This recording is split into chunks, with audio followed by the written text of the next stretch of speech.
আজকে আমি বানাচ্ছিলাম ষষ্ঠীর রান্না। যেহেতু আগের দিন রান্না করতে পারবো না, তার জন্যে রাতে আমাদের এনে খাবার বানিয়ে রাখতে হচ্ছিলো।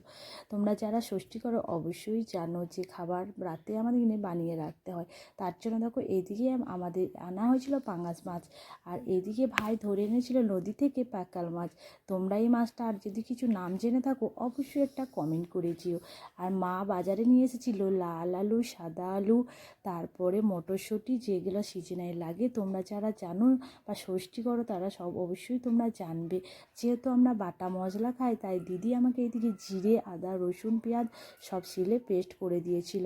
আর আমার ভাইয়ের বউ তখন বলছে, দিদি এত বড় মা একটা মূলো এনেছে, মূলোটা বন্ধুদের দেখিয়ে দাও। তাই মূলো ভাজা, বেগুন ভাজা সবই বানিয়েছিলাম।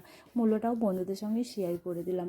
এখন মূলো ভাজাও করে নিচ্ছিলাম। তোমরা তো জানো যারা ষষ্ঠী করো আগের দিন খাবার বানিয়ে রাখতে হয়, তারপরের দিনে বাসি খাবার খেতে হয়। তাই আমাদের এই ষষ্ঠীর ভিডিওটা আমার বন্ধুদের কেমন লাগলো অবশ্যই একটা কমেন্ট করে যেও। বন্ধুদের সবাইকে টাটা। তোমরা সবাই সুস্থ থাকো, ভালো থাকো এই কামনাই করি। বন্ধুদের সবাইকে টাটা।